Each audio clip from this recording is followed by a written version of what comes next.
Taiwan আবারও আন্তর্জাতিক রাজনীতির কেন্দ্রবিন্দুতে, কিন্তু এবার সংকট শুধু চীনের সামরিক চাপ নয়, বরং তাইওয়ানের সবচেয়ে বড় উদ্বেগ আমেরিকাকে শেষ পর্যন্ত তাদের নিরাপত্তাকে একটি বড় কূটনৈতিক চুক্তির অংশ বানিয়ে ফেলবে। সম্প্রতি প্রকাশিত এক বিশ্লেষণে বলা হয়েছে, মার্কিন প্রেসিডেন্ট ডোনাল্ড ট্রাম্প ও চীনের প্রেসিডেন্ট শি জিনপিং এর সম্ভাব্য বৈঠককে ঘিরে তাইওয়ানের ভেতরে গভীর উদ্বেগ তৈরি হয়েছে।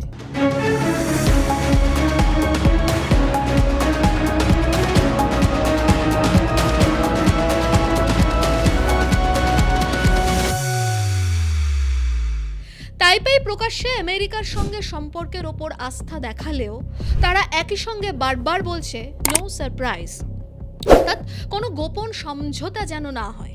এই নো সারপ্রাইজ শব্দটাই এখন আন্তর্জাতিক কূটনীতির সবচেয়ে গুরুত্বপূর্ণ সংকেতগুলোর একটি, কারণ তাইওয়ান বুঝতে পারছে বিশ্ব রাজনীতি এখন দ্রুত বদলাচ্ছে।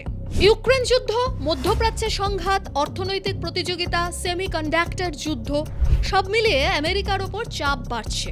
এই অবস্থায় ওয়াশিংটন যদি বেজিং এর সঙ্গে সম্পর্ক কিছুটা স্থিতিশীল করতে চায়, তাহলে তাইওয়ান প্রশ্নকে দর কষাকষির অংশ করা হতে পারে, এমন আশঙ্কাই করছে তাইপেই। চীনের অবস্থান বরাবরই স্পষ্ট, তারা তাইওয়ানকে নিজেদের ভূখণ্ডের অংশ মনে করে।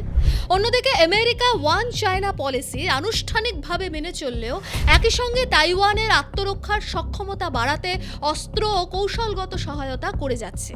এই দ্বৈত অবস্থানই দীর্ঘদিন ধরে স্ট্র্যাটেজিক অ্যাম্বিগিলিটি নামে পরিচিত। কিন্তু এখন প্রশ্ন উঠছে, এই স্ট্র্যাটেজিক অ্যাম্বিগিলিটি ধীরে ধীরে দুর্বল হয়ে যাচ্ছে কি? কারণ ট্রাম্পের কূটনৈতিক স্টাইল ঐতিহ্যগত আমেরিকান নীতির থেকে আলাদা।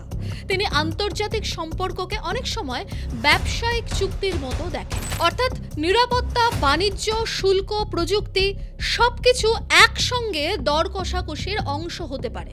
আর এখানেই তাইওয়ানের উদ্বেগ সবচেয়ে বেশি। তাইওয়ানের গোয়েন্দা প্রধান পর্যন্ত প্রকাশ্যে সতর্ক করেছেন যে চীন ট্রাম্প শি বৈঠকে তাইওয়ান ইস্যুতে কৌশলগত চাল চালতে পারে। চীন এখন দ্বিমুখী কৌশল নিচ্ছে, একদিকে কূটনৈতিক আলোচনার বার্তা দিচ্ছে, অন্যদিকে তাইওয়ানের চারপাশে সামরিক মহড়া, যুদ্ধ বিমান টহল ও নৌবাহিনীর উপস্থিতি বাড়িয়ে চলেছে। বেজিংয়ের লক্ষ্য হলো তাইওয়ানের ওপর মনস্তাত্ত্বিক চাপ তৈরি করা এবং বিশ্বকে বোঝানো যে তাইওয়ান প্রশ্নে শেষ কথা বলবে চীনই। আরেকটি গুরুত্বপূর্ণ দিক হলো তাইওয়ানের আভ্যন্তরীণ রাজনীতি। তাইওয়ানের সংসদে প্রতিরক্ষা বাজেট নিয়ে রাজনৈতিক বিভাজন তৈরি হয়েছে।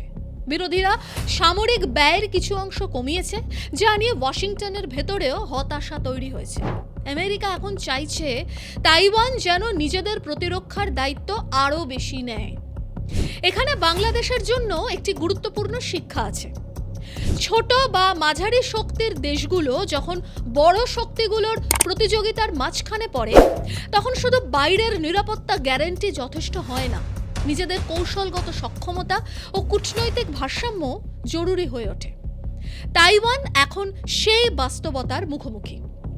একদিকে তারা আমেরিকার সামরিক সহায়তার উপর নির্ভরশীল, অন্যদিকে চীনের অর্থনৈতিক ও সামরিক শক্তি প্রতিনিয়ত বাড়ছে। ফলে তাইপেই এখন বুঝতে পারছে শুধু আমেরিকার প্রতিশ্রুতির ওপর নির্ভর করলে ঝুঁকি তৈরি হতে পারে। বিশেষজ্ঞদের মতে এশিয়ার অনেক দেশ এখন আমেরিকার দীর্ঘমেয়াদী প্রতিশ্রুতি নিয়ে নতুন করে ভাবতে শুরু করেছে। বিশেষ করে মধ্যপ্রাচ্যে আমেরিকার বাড়তি ব্যস্ততা এবং ইউরোপের সংঘাতের কারণে ইন্দো প্যাসিফিক অঞ্চলে ওয়াশিংটনের মনোযোগ কমে যেতে পারে, এমন আশঙ্কাও বাড়ছে। রেডিট সহ বিভিন্ন আন্তর্জাতিক আলোচনাতেও দেখা যাচ্ছে সাধারণ পর্যবেক্ষকদের একাংশ মনে করছেন, যদি আমেরিকা একাধিক আন্তর্জাতিক সংকটে জড়িয়ে পড়ে, তাহলে তাইওয়ান ইস্যুতে তাদের অবস্থান দুর্বল হতে পারে। যদিও এসব মতামত সবসময় নির্ভুল নয়, তবু এটি আন্তর্জাতিক জনমতের পরিবর্তনেরই ইঙ্গিত দেয়। এখন প্রশ্ন, এই পরিস্থিতিতে চীন কি চাইছে? বেজিং মূলত দুটি বিষয় অর্জন করতে চাইছে। প্রথমত, তাইওয়ানকে আন্তর্জাতিকভাবে আরও বিচ্ছিন্ন করা। দ্বিতীয়ত, আমেরিকার মিত্রদের মনে সন্দেহ তৈরি করা, ওয়াশিংটন শেষ পর্যন্ত কতটা নির্ভরযোগ্য হতে পারবে। যদিও জাপান, ফিলিপাইন্স, দক্ষিণ কোরিয়া বা তাইওয়ান মনে করে যে আমেরিকা সংকটের সময় আপোস করতে পারে, তাহলে পুরো ইন্দো প্যাসিফিক অঞ্চলের শক্তির ভারসাম্যই বদলে যেতে পারে। আর এই কারণেই তাইওয়ান এখন শুধু একটি দ্বীপ নয়, এটি আমেরিকা চীন প্রতিযোগিতার অন্যতম কেন্দ্রবিন্দু। তাইওয়ান প্রশ্ন এখন সামরিক সংঘাতের থেকেও বড় কিছু। এটি বিশ্ব রাজনীতিতে বিশ্বাসযোগ্যতার পরীক্ষা। আমেরিকা কি তার মিত্রদের রক্ষা করবে? চীন কি ধীরে ধীরে এশিয়ায় নিজেদের প্রভাব প্রতিষ্ঠা করবে? আর ছোট রাষ্ট্রগুলো কি বড় শক্তিগুলোর দর কষাকষির শিকার হয়ে যাবে? এই প্রশ্নগুলোর উত্তরই আগামী কয়েক বছরের এশিয়ার ভবিষ্যৎ নির্ধারণ করবে।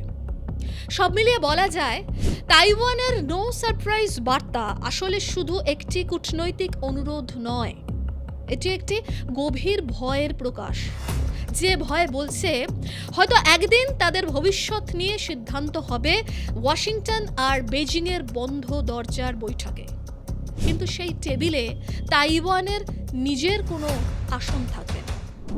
কেমন লাগলো আজকের এই প্রতিবেদন? লিখে জানান কমেন্ট বক্সে।